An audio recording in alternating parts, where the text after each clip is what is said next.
Let me tell you about two versions of the same person. Version 1 walks into a car dealership today and drives out in a brand new truck. 72 months of payments at $735 a month. They feel successful. They feel like they've made it. Their neighbors notice. Their coworkers are impressed. Version 2, they keep driving their paid-off 2015 Honda. A little boring, a little embarrassing when they pull up to that same office, but they take that $300, less than half of what version 1 is spending, and they invest it. Fast forward 30 years. Version 1 has made 360 car payments totaling over $250,000. They've owned maybe 4 or 5 vehicles in that time, and at the end, they have a 15-year-old truck worth about $8,000. Version 2, they have $447,000. Not because they were smarter, not because they earned more money, but because they understood something that nobody taught us in school. See, we spent 12 years learning that the mitochondria is the powerhouse of the cell. We can recite the Pythagorean theorem. Some of us even remember the periodic table. But the one thing that affects every single decision we make for our entire adult lives, the thing that determines whether we retire in peace or work until we die, and most of us graduated without a single class on it. So here's the uncomfortable question I need you to sit with. Would you rather look rich for the next 5 years or be wealthy for the rest of your life? Because what I'm about to show you isn't a get-rich-quick scheme. It's a get-rich-surely system. And it starts with understanding something called the worm farm effect. The math. The worm farm effect. Let's talk about what $300 a month actually does when you give it time to work. If you stuff $300 under your mattress every month for 30 years, you'll have $108,000. That's just simple math. 12 months times 30 years times $300. But if you invest that same $300 in a low-cost index fund that tracks the stock market, which has historically returned about 8% annually, something magical happens. In 10 years, you'll have around $55,000. Okay, that's nice. You put in $36,000 and growth added almost 20 grand. In 20 years, you'll have $177,000. Now we're talking. You put in $72,000, but growth more than doubled it. But watch what happens in 30 years. $447,000. And in 40 years, over $1 million. You put in $144,000 over those 40 years, but you're walking away with $1 million. Where did that extra $856,000 come from? It came from compound interest, the most powerful force in personal finance, and the reason Einstein allegedly called it the eighth wonder of the world. Here's my favorite way to think about it: the worm farm effect. There's an old saying that the early bird gets the worm, but that's not the full picture. The early bird doesn't just get the worm, they get the entire worm farm, because every worm you catch, it has babies. Those babies have babies, and those babies have babies. Eventually, you're not out hunting for worms anymore. The worm farm is so big, it's feeding you without you doing anything. That's compound interest. Your money makes money. Then that money makes money. Then that money makes money. But here's the brutal part, the cost of delay. Let's say you're 25 right now, and you're thinking, I'll start investing when I'm 35. I've got time. If you start at 25 and invest $300 a month until you're 65, you'll have about $1,036,000. But if you wait until 35 and do the exact same thing, same amount, same return, just 10 years later, you'll have $448,000. You didn't lose 10 years of contributions. You lost almost $600,000 in growth because those first 10 years, those worms had 40 years to multiply. The worms you catch at 35, they only get 30 years. Direct to camera. Time is your greatest asset when you're young, and the clock is ticking whether you're investing or not. The question is, are you planting worm farms or just watching the calendar? The psychological pivot, the boulder and the hill. Now, I know exactly what you're thinking right now. This is great and all, but I'm barely making rent. I've got student loans. My car needs new tires. I'm living paycheck to paycheck. Where am I supposed to find $300 a month? And I want you to know, I see you. That feeling is real. That struggle is legitimate. Because saving money when you're in survival mode doesn't feel like rolling a boulder down a hill. It feels like pushing it up a mountain in the snow while wearing roller skates. That first $20,000 is the hardest money you will ever save in your entire life. Why? Because when you have nothing saved, every unexpected expense is a catastrophe. Your check engine light comes on, catastrophe. Your laptop dies, catastrophe. Your dog needs emergency vet care, catastrophe. And here's what nobody tells you about being broke. It's expensive. You can't buy in bulk because you don't have the upfront cash. You can't afford preventative maintenance, so you pay for emergency repairs. You can't put down a deposit on a better apartment, so you stay in the expensive month-to-month place. You can't afford good work shoes, so you buy cheap ones ones twice. The poverty trap is real, and it's not about intelligence or work ethic. It's about having enough cushion to make better decisions. But here's what changes everything. The hill peaks. Once you hit that critical mass, somewhere between $20,000 and $30,000 saved and invested, the boulder stops fighting you. The check engine light comes on, and instead of panic, you feel annoyance because you've got 10 grand sitting there. It's not going to wipe you out. It's just annoying. That shift, that's the moment you graduate from survival mode to building mode. And then something absolutely wild happens. Let's say you've been investing $300 a month for 10 years. You've got about $55,000 saved up. At an 8% return, your investments are now growing by around $4,400 a year. That's about $367 a month. Wait, read that again. Your investments are now contributing more each month than you are. You put in $300 and your money puts in $367. You're not pushing the boulder anymore. You're steering it. This is the point where wealth building stops being painful and starts being inevitable. You're not grinding anymore. You're not white-knuckling it. Your money has become a partner that's working alongside you. The hard part isn't staying motivated for 40 years. The hard part is getting past year 5, because once you're past that point, once the boulder is rolling on its own, you couldn't stop it if you tried. Relatable strategy. Finding the $300. Okay, let's get practical, because knowing you should invest $300 a month and actually finding $300 a month are two very different things. I'm not going to tell you to skip your daily coffee. That's condescending, and the math doesn't even work. $5 lattes 5 days a week is about $100 a month. That's not nothing, but it's not $300 either. Instead, I want to give you 3 strategies that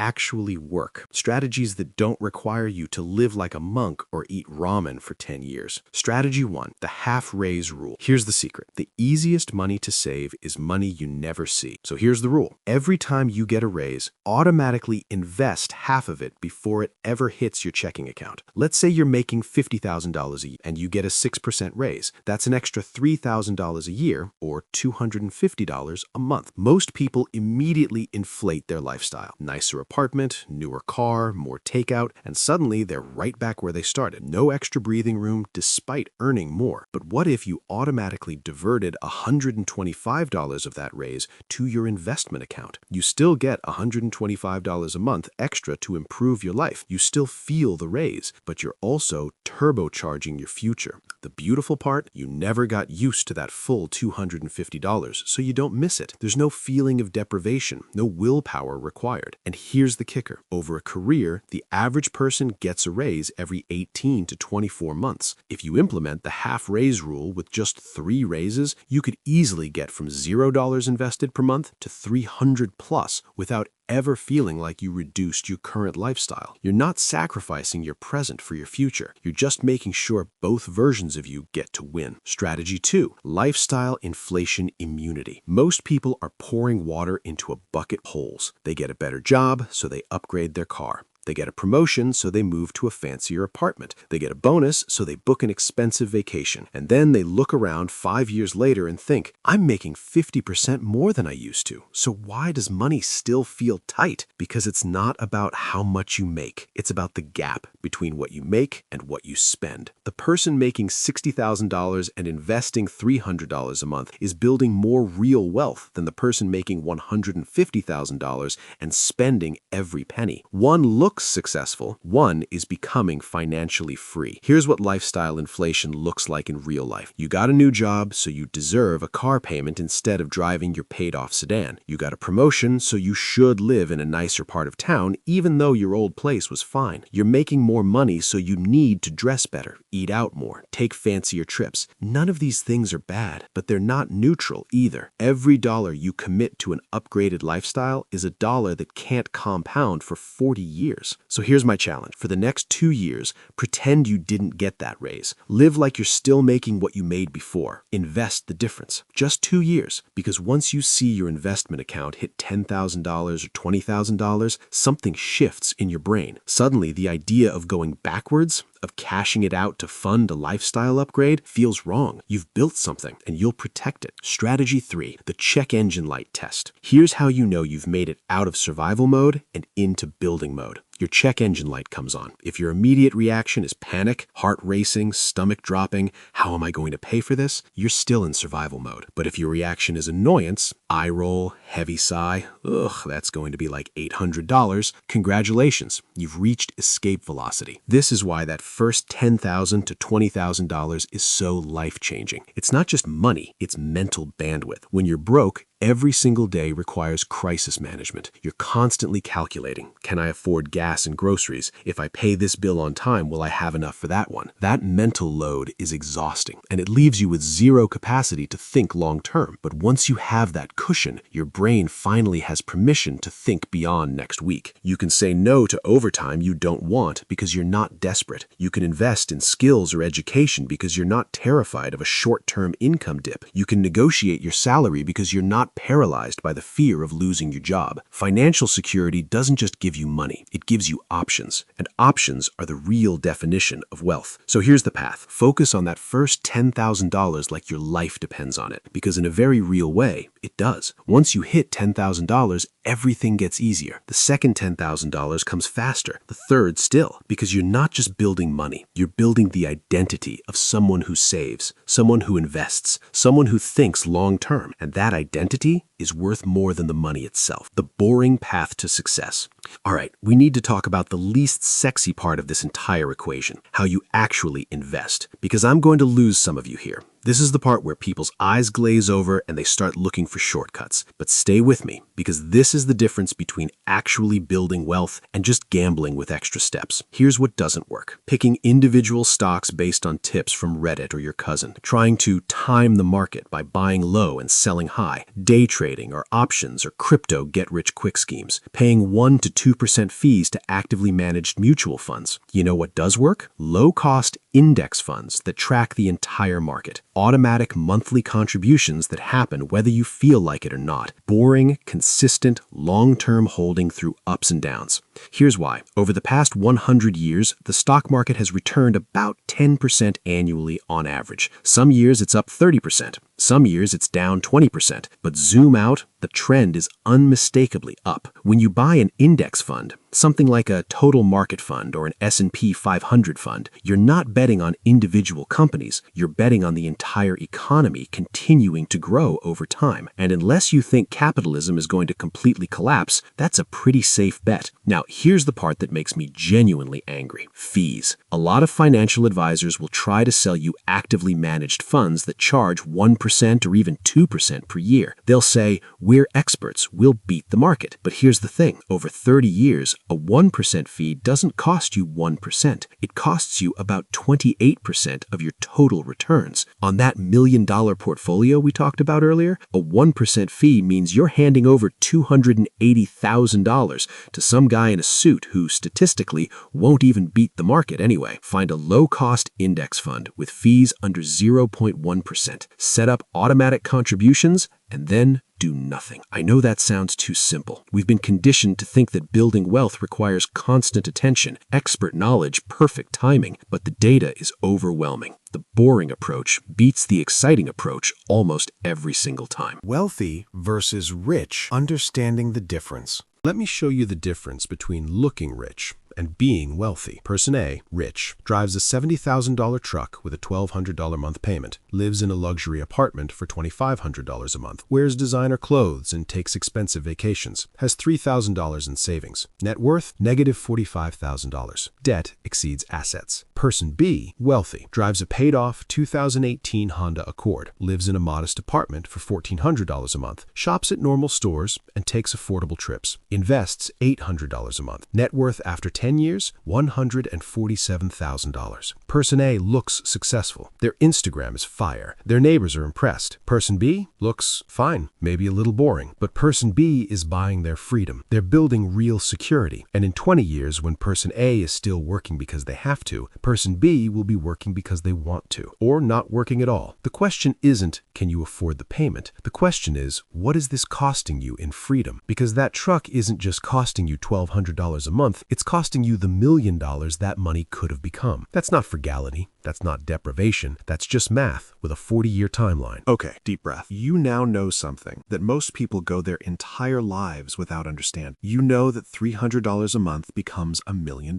You know about compound interest and the cost of delay. You know about the boulder and the hill. You know the half-raise rule, lifestyle inflation immunity, and the check engine light test. The information gap is closed. The only gap that remains is the action gap. And that's the gap that separates people who retire with dignity from people who work until they physically can't anymore. Here's the uncomfortable truth. 10 years from now, you will definitely be somewhere. You'll either be sitting on $55,000 plus in investments, watching your money grow by hundreds of dollars a month on its own, feeling that weight lift off your chest because you finally have options. Or you'll be exactly where you are right now, 10 years older, thinking, I wish I had started back in 2026. And I need you to hear this. I'm not judging which version of your future you choose, but I am telling you that you're choosing right now, today, with this decision, because not deciding is still a decision, and it's a decision that costs you about $60,000 per decade. Start where you are. Now, maybe you're sitting there thinking, I can't do $300 a month. Right now, I can barely do $50. Perfect. Start with $50, because this isn't actually about the money at first. It's about building the identity of an investor. Every time you make that contribution, even if it's small, you're telling yourself, I am the kind of person who invests. I am the kind of person who thinks long term. I am the kind of person who prioritizes future me. And that identity shift is powerful. Once you see yourself as an investor, you start making different decisions. You start noticing opportunities to increase your contributions. You start feeling good watching that number grow instead of feeling deprived. Start with whatever you can. Then every 6 months, increase it by $25. Or implement the half-raise rule and increase it with every raise. The amount matters less than the consistency, and the consistency matters less than the start. The boulder is heavy. I'm not going to lie to you and say this is easy. The boulder is heavy. The hill is steep. There will be moments, especially in those first few years, where you'll think, is this even worth it? I'm sacrificing now for some theoretical future version of myself I can't even imagine. But I promise you, once you get to the top of that hill, once you hit that critical mass where your money is working harder than you are, the view is incredible. You'll watch your investments grow by more in a month than you used to make in a month. You'll realize you could quit your job tomorrow and be fine for a year. You'll stop checking price tags at the grocery store, and you'll think back to the version of yourself that started pushing that boulder, and you'll feel grateful. Not because they were smarter than everyone else, but because they were patient when everyone else was impulsive. So let me ask you one more time. Would you rather drive a shiny truck that actively destroys your wealth, or invest half that payment and retire a millionaire? The average person will earn about $2 million over their working lifetime. The only question is, how much of it will you keep? Because the secret to wealth isn't earning more, though that helps. The secret is keeping more, investing more, letting time do the heavy lifting. You're not behind. You're not too late. You're not too broke to start. You're exactly where you need to be to make a decision that will change the trajectory of your entire life. The best time to start was 10 years ago. The second best time is right now. So what's it going to be?